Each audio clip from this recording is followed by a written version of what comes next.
The Canada Association of Tourism Employees was established to address many of the social strains in society, like the lack of affordable housing. Joining me in the studio is Director Hal Austin. Hal, can you please tell me about Kate's homelessness eradication project?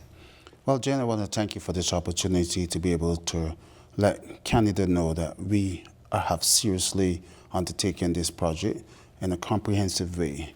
There are 4 stages to our homeless eradication project. First and foremost, we have addressed all these proposals to the Honorable Prime Minister, all the Ministers of Housing, and approximately 40 mayors across Canada. Our first stage is within 6 months to move all 50,000 that we estimated to be into shelters. Shelters being that there are a couple of commercial buildings out there for lease.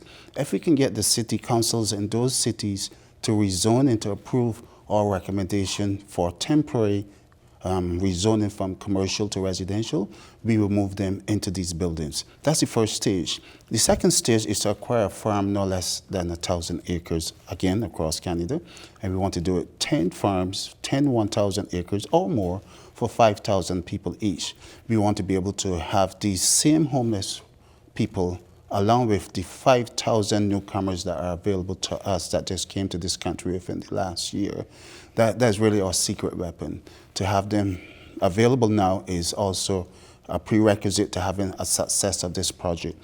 And we want to be able to approach this from a 24-hour, 7 days a week project. So that's stage 2. Stage 3 is to build a main headquarters on this 10% of the land, because again, that's another rezoning issue. We're going to have difficulties there getting it rezoned. We want to have 10% of these lands to build 5,000 tiny homes, recreation center, a pool, a training facility, a clinic, security, food and beverage, all the different components to have a totally wraparound service that these people can feel loved, supported, and having a dignified existence. That's our dream, that's our passion, and that's our commitment to Canada. And I'll tell you why it's our commitment to Canada. We are on the receiving end of your generosity, Canada generosity, the government of this country. They have given us the open arms to come, to live, to build a new life. It is only fair. We feel deep within ourselves that we can reciprocate that greatness, goodness, and all that they have given us, and give back to these 50,000 people that need it right now. And we can do it in short time. We believe in 3 years' time, we can reposition the homeless off the streets totally once and for all. That ties into the 2 proposals that you have moving forward. Can you talk to us about those? Well, the 2 proposals, one is based on approximately $2 billion. And surprisingly, right, Jen, we realized that we spend as a country $10 billion on our pets. It will only take $2 billion to move 50,000 people off the streets in a holistic project. We have sent this to the government. We are hoping that they will partner with us, the public sector. Whatever fundraisers we will have to do, we will do. So we are excited that within the next couple of months, we will have some traction moving forward, that all these people can have a dignified, holistic existence and feel loved and feel supported. And the beautiful thing about it, this is again, another secret weapon. We will offer them all jobs, part-time jobs on the farm, agro-processing, a craft project, which I'm not going to talk too much about, and the whole farming as well.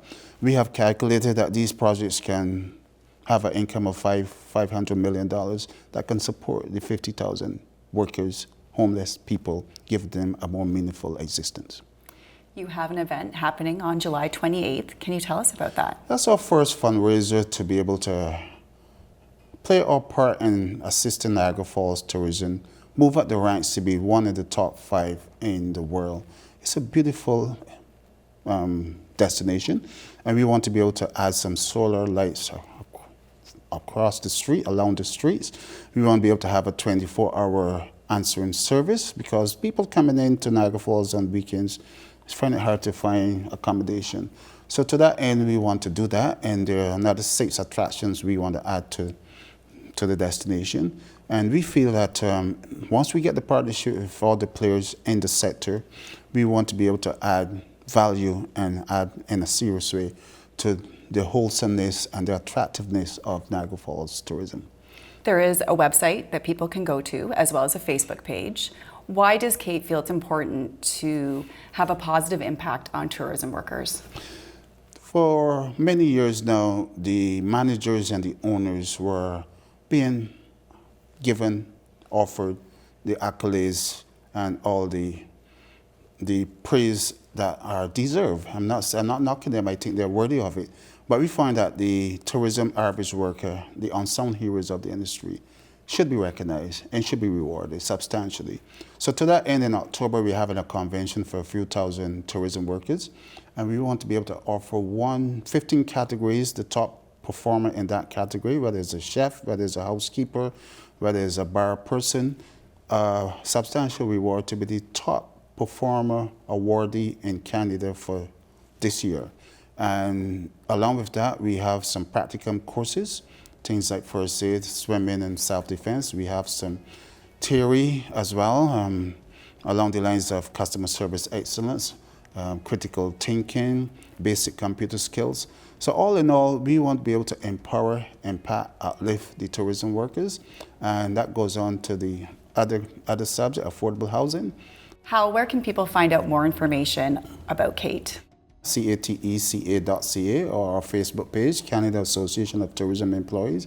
But we're going to be assiduously doing some promotions over the next couple of days and couple of weeks and couple of months, because the world and Canada needs to hear this, and we need to play our part in tourism. Hal, we wish you the best. Thank you for joining us today in the studio.